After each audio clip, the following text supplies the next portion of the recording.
18 दिसंबर 2015 विजय माल्या ने 14 करोड़ लगा के अपनी 60वीं बर्थडे की एक ऐसी पार्टी दी कि पूरी दुनिया में हेडलाइंस बन गई। यहाँ स्पेनिश सिंगर एनरिके इग्लेशियस और सोनू निगम जैसे स्टार्स परफॉर्म कर रहे थे। शैंपेन पानी की तरह बह रही थी और दुनिया भर के सारे बड़े लोग डेजलिंग लाइट्स के नीचे डांस कर रहे थे। यह रात माल्या की वेल्थ पावर और इनविंसिबिलिटी की कहानी बयां कर रही थी, लेकिन किसी को अंदाजा तक नहीं था कि यही माल्या केवल 2.5 महीने बाद हमेशा के लिए देश छोड़ के भागने वाला था और पीछे छोड़ जाने वाला था। 9,000 करोड़ का बैंक फ्रॉड इस पूरी कहानी की शुरुआत होती है। विजय माल्या नहीं, बल्कि उनके फादर विट्ठल माल्या से, कर्नाटका से आने वाले विट्ठल ने कॉलेज के दौरान ही कंपनीज के फाइनेंशियल स्टेटमेंट्स को एनालाइज करने में मास्टरी हासिल कर ली थी और 1940 में इसी स्किल के बेस पे उन्होंने स्टॉक मार्केट से बहुत पैसे कमाए, जिसके बाद उनका ध्यान यूनाइटेड ब्रूज नाम की कंपनी पे गया। ब्रिटिशर्स ने अपनी ट्रूप्स को शराब सप्लाई करने के लिए इंडिया में जगह जगह ब्रूव लगाई थी और 1915 में इन्हीं ब्रूव को मर्ज करके जो कंपनी बनी उसका नाम पड़ा यूबी यानी यूनाइटेड ब्रूज। 1946 में विट्ठल माल्या ने यूबी के शेयर्स खरीदना चालू कर दिए और केवल 2 सालों में, महज 24 साल की उम्र में वो यूबी के चेयरमैन बन गए। चेयरमैन बनने के बाद उन्होंने यूबी के प्रॉफिट्स को यूज करके कई और लिकर कंपनीज को एक्वायर किया और एक मैसिव लिकर बिजनेस बना लिया। लेकिन विट्ठल माल्या केवल लेकर बिजनेस तक लिमिटेड नहीं रहे। उन्होंने अपनी स्किल्स और प्रॉफिट्स का यूज करके कई और सेक्टर्स की अंडरवैल्यूड कंपनीज को एक्वायर किया। 1981 तक उन्होंने 10 brews, 14 distilleries, 7 processed food companies, 6 investment companies और ऐसी कई और कंपनीज को एक्वायर्ड बिजनेस एम्पायर बिल्ड कर लिया था, जिसका टोटल वैल्यूएशन करीब 350 करोड़ का था। लेकिन इतना बड़ा बिजनेस एम्पायर बिल्ड करने के बावजूद वो काफी लो प्रोफाइल थे, एक एक पैसे के खर्च का हिसाब रखते थे और एक्सट्रीम हार्ड वर्क पे बिलीव करते थे। लेकिन इसी वर्कहोलिक नेचर ने उनकी हेल्थ को नेगेटिवली इम्पैक्ट कर दिया था। 1983 में 19 की एज में अचानक उन्हें एक मैसिव हार्ट अटैक आया, जिससे वो सरवाइव नहीं कर पाए और तभी कहानी में एंट्री हुई। उनके 27 साल के बेटे विजय माल्या की विजय माल्या का बर्थ 1985 में हुआ था और वो अपने फादर के एक लौटे बेटे थे। उनका अर्ली चाइल्डहुड बैंगलोर में बीता, जहां उनकी लाइफ लग्जरी से भरी हुई थी। वो काफी एक्सट्रोवर्ट थे और ज्यादातर टाइम अपने फ्रेंड्स के साथ बाइक रेसिंग, क्रिकेट और अपनी टॉय फेरारी चलाते हुए बिताते थे। 18 साल की उम्र होते ही फादर ने उन्हें यूबी के बोर्ड ऑफ डायरेक्टर्स में शामिल कर लिया था और उन्होंने काम सीखना भी चालू कर दिया था। ग्रेजुएशन के बाद इंटरनेशनल बिजनेस को समझने के लिए उन्हें यूएस भेज दिया गया और तभी एक दिन उन्हें खबर मिली कि उनके फादर अब नहीं रहे। इसीलिए उन्हें कंपनी को लीड करने के लिए इंडिया लौट के आना पड़ा। अपने फादर से बिल्कुल उलट विजय की इमेज एक पार्टी एनिमल और फ्लैश लाइफस्टाइल पसंद करने वाले इंसान की बन चुकी थी।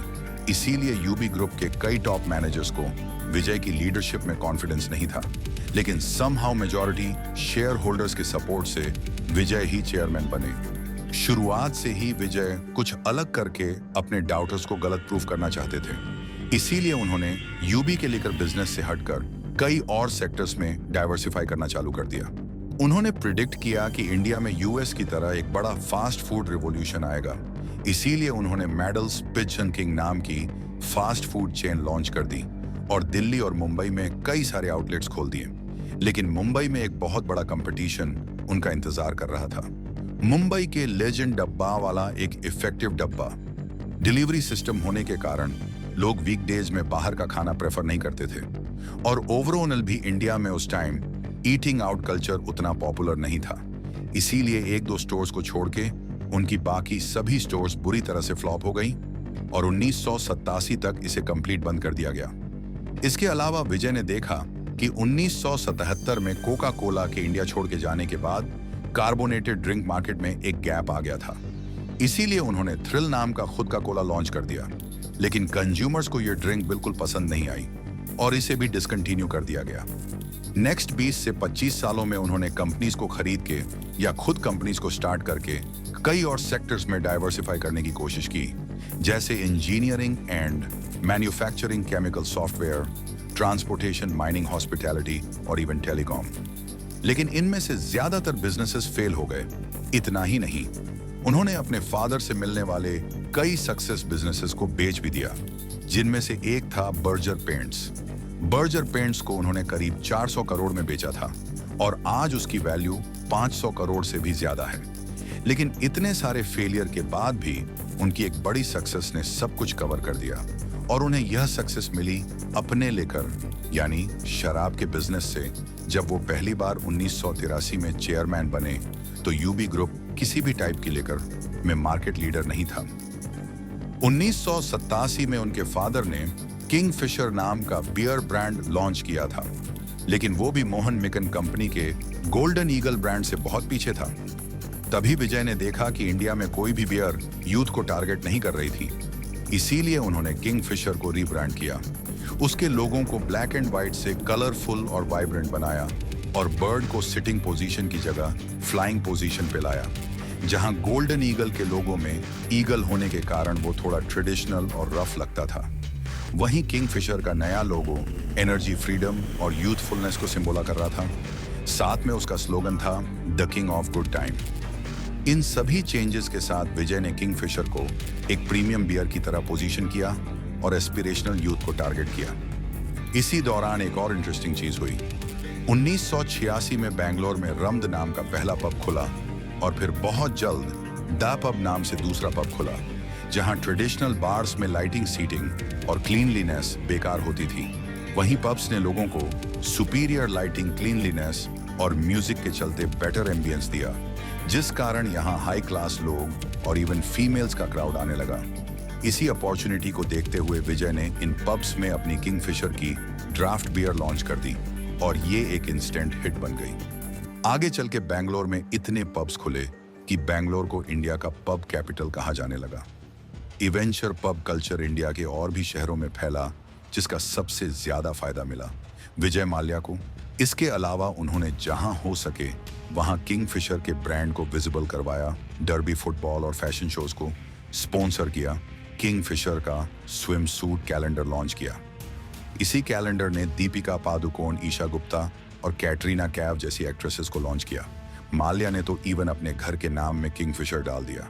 इन सब से किंगफिशर का ब्रांड केवल एक प्रोडक्ट से बढ़कर फन, सेलिब्रेशन और अर्बन लाइफ का सिंबल बन गया।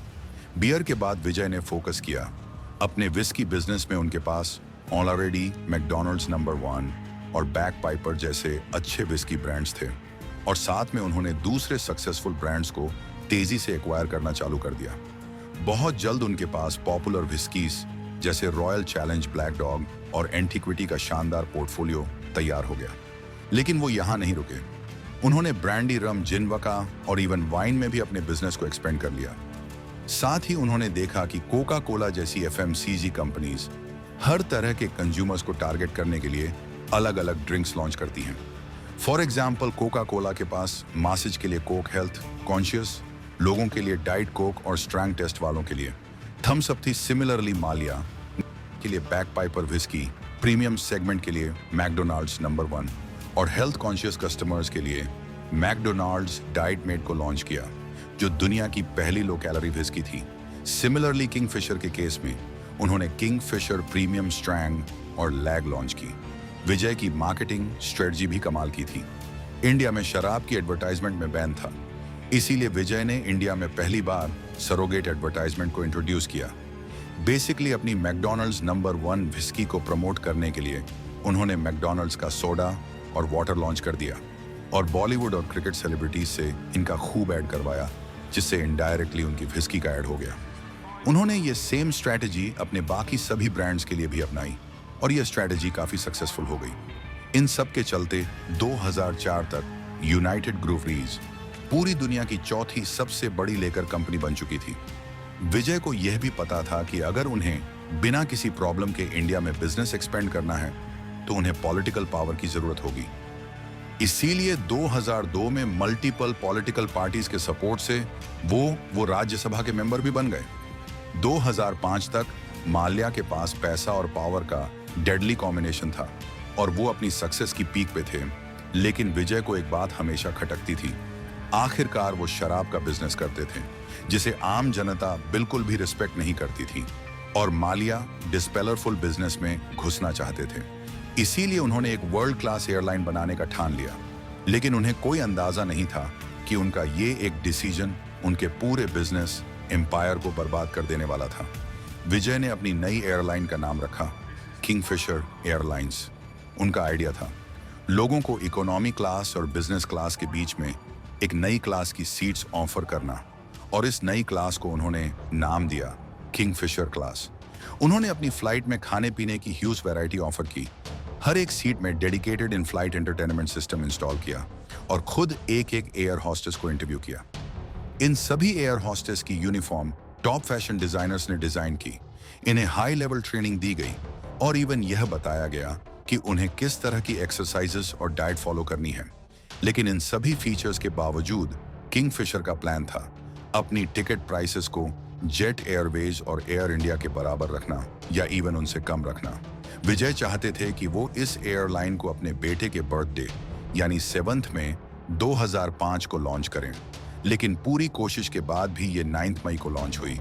इसकी फर्स्ट फ्लाइट मुंबई से बेंगलोर की थी, जिसमें माल्या खुद ऑन बोर्ड था और गेस्ट से इंटरेक्ट कर रहा था। बाद में भी किंगफिशर की हर फ्लाइट में टेक ऑफ के बाद एक वीडियो प्ले होती थी, जिसमें माल्या खुद पैसेंजर्स को वेलकम करता था। शुरू होने के कुछ ही टाइम में कई कस्टमर्स किंगफिशर एयरलाइंस में शिफ्ट होने लगे, जिस कारण किंगफिशर ने तेजी से नए प्लेन्स खरीद के इंडिया के और भी कई रूट्स में ऑपरेट करना चालू कर दिया। बहुत जल्द माल्या ने डिसाइड किया कि वह किंगफिशर को केवल एक डोमेस्टिक एयरलाइन नहीं बल्कि एक इंटरनेशनल एयरलाइन बनाना चाहते हैं। लेकिन इंटरनेशनल फ्लाइंग लाइसेंस पाने के लिए इंडिया में एक एयरलाइन के पास मिनिमम 5 साल का फ्लाइंग एक्सपीरियंस होना चाहिए था, पर माल्या में उतना पेशेंस नहीं था। इसीलिए उन्होंने एक ऐसी एयरलाइन को खरीदने का फैसला किया जिसने ऑलरेडी इंडियन मार्केट में 5 साल कंप्लीट कर ली हो, और वो एयरलाइन थी एयर डेक्कन, जो एक लो कॉस्ट एयरलाइन थी। उन्होंने एयर डेक्कन को करीब 1000 करोड़ में खरीद लिया और इसी के साथ उन्हें इंटरनेशनल फ्लाई करने का लाइसेंस भी मिल गया। उनकी पहली ओवरसीज फ्लाइट बैंगलोर से लंदन की थी और इसका फर्स्ट क्लास सेक्शन काफी लग्जरियस था। एक्विजिशन के बाद माल्या ने कभी एयर डेक्कन पे ध्यान ही नहीं दिया और कुछ ही टाइम पे उसे रीब्रांड करके किंगफिशर रेट कर दिया और बाद में उसे ये कहते हुए बंद कर दिया कि किंगफिशर लो कॉस्ट सर्विसेज में बिलीव नहीं करती। 2008 में करीब 27 पर मार्केट शेयर के साथ किंगफिशर एयरलाइन इंडिया की सबसे बड़ी एयरलाइन बन गई थी। ऑलमोस्ट हर प्लेन फुल रहती थी, लेकिन एक प्रॉब्लम थी अपने हाई एक्सपेंडिचर के कारण ये एयरलाइन अभी भी लॉसेस में थी और तभी मार्केट में एंट्री हो गई। 2 नए इंडिगो और स्पाइस, जब ये दोनों ही ब्रांड्स लो कॉस्ट कैरियर्स थे और इनका मेन ऑब्जेक्टिव था कम से कम प्राइस में लोगों को ट्रांसपोर्ट करना। किंगफिशर ने सोचा था कि एक बार जब वो सफिशिएंट कस्टमर्स को एक्वायर कर लेंगे तो वो अपने टिकट के प्राइस बढ़ा देंगे, लेकिन वो जैसे ही टिकट प्राइस बढ़ाते वैसे ही कस्टमर्स क्वालिटी इग्नोर करके लो कॉस्ट कैरियर्स में शिफ्ट हो जाते। माल्या ने इस बात को इग्नोर किया कि Indian customers highly price sensitive हैं। बेसिकली जिस प्रीमियम बिजनेस मॉडल पे माल्या ने हजारों करोड़ों रुपए खर्च कर दिए थे, वो बिजनेस मॉडल फ्लड था। ऑल्सो किंगफिशर एयरलाइंस का प्राइस पे कोई कंट्रोल ही नहीं था। कस्टमर्स लिटरली प्लेन की कटलरी चोरी कर लेते थे और उन्हें कोई नहीं रोकता था। मुंबई के क्रॉफर्ड मार्केट में उनके लोगो वाली कटलरी सेल पे होती थी, साथ में फूड भी बहुत वेस्ट होता था और अनयूज्ड बेवरेज बॉटल्स को नेक्स्ट फ्लाइट में यूज करने के बजाय फेंक दिया जाता था। और फ्लाइट में इतने सारे फीचर्स ऐड करने के कारण फ्लाइट का वेट बढ़ गया था, जिससे प्लेन ज्यादा फ्यूल कंज्यूम कर रही थी। किंगफिशर एयरलाइंस जैसे तैसे सरवाइव कर रही थी कि फिर आया 2008 का ग्लोबल इकोनॉमिक क्राइसिस, जिसने किंगफिशर एयरलाइंस की कमर तोड़ दी। इस क्राइसिस के चलते 2 चीजें नेगेटिव हुई। सबसे पहले तो ट्रैवल करने वाले पैसेंजर्स में शार्प डिक्लाइन आया और दूसरा एविएशन फ्यूल प्राइसेस 23 से बढ़ गए। किंगफिशर के पास इस क्राइसिस को झेलने के लिए सफिशिएंट कैश रिजर्व्स नहीं थे, इसीलिए 2012 में उन्हें अपनी 32 प्लेन्स रिटर्न करनी पड़ी, क्योंकि वो उन प्लेन्स के रिलीज अमाउंट नहीं दे पा रहे थे। साथ में एयरलाइन के ऊपर ऑनएल कंपनीज के 1000 करोड़ के ड्यूज पेंडिंग थे और महीनों से एयरलाइन ने पायलट्स और बाकी स्टाफ को पेमेंट्स तक नहीं की थी। 2012 के सेकंड हाफ में फंड की कमी के कारण किंगफिशर एयरलाइंस के कई प्लेन्स को ग्राउंड किया जाने लगा और हालत इतनी खराब हो चुकी थी कि बचे कुचे प्लेन्स को ऑपरेशनल रखने के लिए इन ग्राउंडेड प्लेन से पार्ट्स निकाल के यूज किए जाते थे। अल्टीमेटली अक्टूबर 2012 में किंगफिशर एयरलाइंस के ऑपरेशंस कंप्लीट बंद हो गए और इस एयरलाइन का कंप्लीट डाउनफॉल हो गया। लेकिन आखिरी के कुछ साल जब एयरलाइन इतना स्ट्रगल कर रही थी, तब भी माल्या ने पैनिक होने के कोई साइंस नहीं दिखाए। उन्होंने ऑल की टीम खरीदने में कई 100 करोड़ लगाए, अपनी फार्मूला 1 टीम को मेंटेन किया और अपनी एक प्राइवेट प्लेन भी किंगफिशर के पैसे से ऑर्डर की, जो काफी लग्जरियस थी और इसमें करोड़ों की पिकासो की ओरिजिनल पेंटिंग भी लगी हुई थी। लेकिन यह सब तो केवल दिखावा था। इसके पीछे छुपा हुआ था इंडिया की हिस्ट्री का one of the biggest bank fraud. शुरुआत से ही किंगफिशर एयरलाइंस को चलाने के लिए और प्लेन्स को एक्वायर करने के लिए माल्या ने बैंकों से करोड़ों का लोन लिया था और 2009 आते आते एयरलाइन को फ्रेश लोन्स की जरूरत थी। ऐसे में माल्या ने आईडीबीआई बैंक को कॉरपोरेट लोन के लिए अप्रोच किया। उस समय कंपनी की फाइनेंशियल हालत इतनी खराब थी कि कोई भी सेंसिबल बैंक उसे लोन नहीं देता। लेकिन माल्या ने अपनी इन्फ्लुएंस का यूज किया और कुछ ही महीनों में आईडीबीआई से करीब 950 करोड़ का लोन प्रोसेस करवा लिया। आल्सो बैंक्स जब भी लोन देते हैं तो उसके बदले में कोलेटरल के तौर पे कुछ सॉलिड एसेट्स मांगते हैं, ताकि जरूरत पड़ने पर वो उन एसेट्स को बेच के अपने पैसे रिकवर कर सकें। इंटरेस्टली आईडीबीआई ने किंगफिशर के ब्रांड को ही मेन कोलेटरल की तरह एक्सेप्ट कर लिया। उन्होंने ग्रैंड थॉर्टन नाम के प्राइवेट कंसल्टेंट से किंगफिशर ब्रांड की वैल्यू निकलवाई, जिसने इसकी वैल्यू 4100 करोड़ निकाली। फिर बैंक ने इस वैल्यू को सही भी मान लिया और करोड़ों का लोन दे दिया। ब्रांड वैल्यू जैसे इंटेंजिबल एसेट के बेस पे इतना बड़ा लोन दे देना एक बेहद खराब बैंकिंग प्रैक्टिस मानी जाती है। 2010 तक किंगफिशर एयरलाइंस के ऊपर 7000 करोड़ का डेट चढ़ चुका था और वो ऑलरेडी करीब 2800 करोड़ का लोन चुकाने में फेल हो गए थे। जिन भी बैंक्स ने माल्या को लोन दिया था, उन्हें समझ आने लगा था कि उनका पैसा डूबने वाला है। ऐसे में बैंक्स के पास 2 ऑप्शंस थे। वो इन लोन्स को नॉन परफॉर्मिंग एसेट्स डिक्लेयर करके लॉस बुक कर सकते थे या फिर किंगफिशर को और भी ज्यादा लोन दे सकते थे, इस उम्मीद से कि नया लोन कंपनी को रिवाइव कर देगा और फिर वह कंपनी पूरा पैसा लौटा देगी। माल्या के केस में बैंक्स ने दूसरा ऑप्शन चुना। नवंबर 2010 में एसबीआई की लीडरशिप में 17 बैंकों का एक कंसॉर्ट एटीएम बना। न केवल इन्होंने किंगफिशर को कम रेट पे फ्रेश लोन दिया, बल्कि बैंक्स ने 1355 करोड़ के पुराने लोन को इक्विटी शेयर्स में कन्वर्ट कर दिया। बेसिकली बैंक्स ने 1355 करोड़ का लोन अमाउंट वापस लेने की जगह किंगफिशर के इक्विटी शेयर्स ले लिए और ये शेयर्स भी उन्होंने मार्केट वैल्यू पे नहीं बल्कि 60 पर महंगी वैल्यूएशन में लिए। इसके अलावा बैंक्स ने लोन को वापस करने का टाइम भी बढ़ा के 9 साल कर दिया। इस बार माल्या ने 250 करोड़ की पर्सनल गारंटी भी दी थी, मतलब अगर लोन नहीं चुकाया तो उसके ऊपर डायरेक्टली लीगल एक्शन होगा। लेकिन साथ ही बैंक्स ने दोबारा गलती करते हुए किंगफिशर के ब्रांड को 4100 करोड़ की वैल्यूएशन में एज कोलेटरल एक्सेप्ट कर लिया। बाद में जब बैंक्स ने इसका रिवैल्यूएशन कराया तो इसकी वैल्यू 2000 करोड़ नहीं, 1000 करोड़ नहीं, बल्कि केवल 100 करोड़ निकल के आई। खैर, नया लोन मिलने के बाद भी 2012 में एयरलाइन बर्बाद हो गई और नवंबर 2013 में बैंक्स को समझ में आ गया कि उनका पैसा डूब चुका है। इसीलिए बैंक्स ने किंगफिशर एयरलाइंस और यूबी होल्डिंग्स को लिक्विडेट करके पैसे रिकवर करने की पिटीशन डेट रिकवरी ट्रिब्यूनल में डाल दी। 2015 तक मामला सुप्रीम कोर्ट में गया, जहां प्रूव हो गया कि माल्या विलफुल डिफॉल्टर है, मतलब उसके पास पैसे होते हुए भी उन्हें लौटा नहीं रहा। अक्टूबर 2015 में इस पूरे मामले में एंट्री होती है सीबीआई की। सीबीआई ने माल्या के ऊपर इन्वेस्टिगेशन चालू कर दी, जिसमें उन्हें पता चला कि माल्या ने आईडीबीआई से लोन को जिस पर्पस के लिए लिया था उसके लिए उसे यूज नहीं किया। लोन के कुछ पैसों से उसने अपना पुराना लोन रिपे किया और बाकी पैसों को फॉरेन ट्रांसफर करके पर्सनल प्रॉपर्टीज खरीद ली। इन सब के चलते दिसंबर 2015 तक माल्या के ऊपर मल्टीपल केसेस और इन्वेस्टिगेशंस चालू हो चुकी थी। बैंक्स के अलावा माल्या ने अपने 3000 एम्प्लॉयज के भी पैसे नहीं दिए थे, जिस कारण ये सब स्ट्रगल कर रहे थे। एयरलाइन की कैब क्रू और बाकी एम्प्लॉयज नौकरी ढूंढने के लिए भटक रहे थे, प्रोटेस्ट करके अपने हक का पैसा मांग रहे थे और फाइनेंशियल सिचुएशन बिगड़ने के कारण तो एक एम्प्लॉय की वाइफ ने अपनी जान तक ले ली थी। लेकिन वहीं दूसरी तरफ माल्या बिना किसी गिल्ट के अपनी 60वीं बर्थडे की पार्टी प्लान कर रहा था। दिसंबर 2015 में उसने $2 मिलियन लगा के गोवा में अपनी बर्थडे पार्टी मनाई। इस पार्टी को मदर ऑफ ऑल बैशेस नाम दिया गया, लेकिन पब्लिक और बैंक्स ने इसे बिल्कुल भी पॉजिटिवली नहीं लिया। खुद आरबीआई के गवर्नर ने इसे क्रिटिसाइज किया। 28 फरवरी 2016 को सुप्रीम कोर्ट के सीनियर काउंसिल दुष्यंत दवे ने एसबीआई को एडवाइस किया कि वह कोर्ट में एक पिटीशन डालें कि माल्या को देश से बाहर न जाने दिया जाए, लेकिन एसबीआई ने देर कर दी।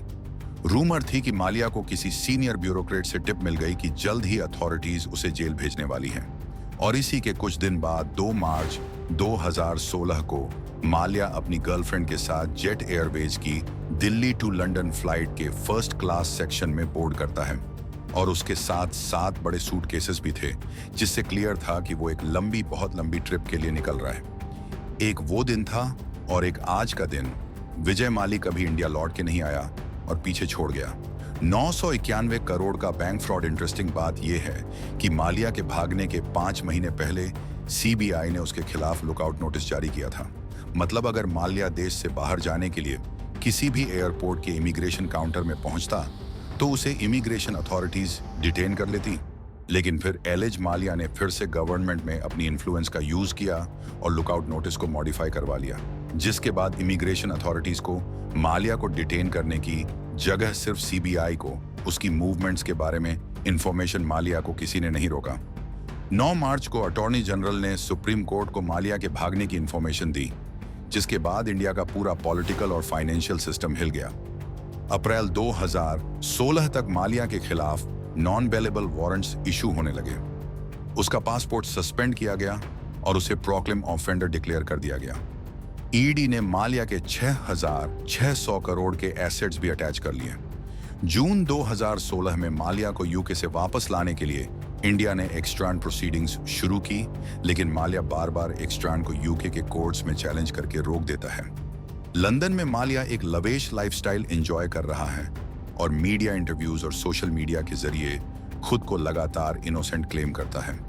लेकिन रिसेंटली एक बहुत अच्छी खबर आई जब फाइनेंस मिनिस्टर निर्मला सीतारामन ने पार्लियामेंट में बताया कि बैंक्स ने माल्या के एसेट्स इंक्लूडिंग यूबी ग्रुप के 6,600 करोड़ के शेयर्स यूज करके करीब 14,000 करोड़ रिकवर कर लिए हैं। लेकिन इस रिकवरी के बाद भी माल्या के ऊपर मनी लॉन्ड्रिंग और बैंक फ्रॉड के केसेस हैं और वह आज भी इंडिया में वांटेड है। माली की ही तरह श्री रतन टाटा को भी अपनी फैमिली से एक बिजनेस एम्पायर मिला था और उन्होंने इस लेगासी को डिग्निटी के साथ आगे बढ़ाया और टाटा को ट्रस्ट का सिंबल बना दिया। वहीं दूसरी तरफ माल्या ने धोखाधड़ी का रास्ता चुनकर अपने फादर के बिजनेस एम्पायर और उनकी लेगासी को बर्बाद कर दिया। आज माल्या की पर्सनल वेल्थ चाहे अरबों खरबों में हो, लेकिन वह कभी भी अपनी खोई हुई इज्जत को वापस नहीं खरीद पाएगा।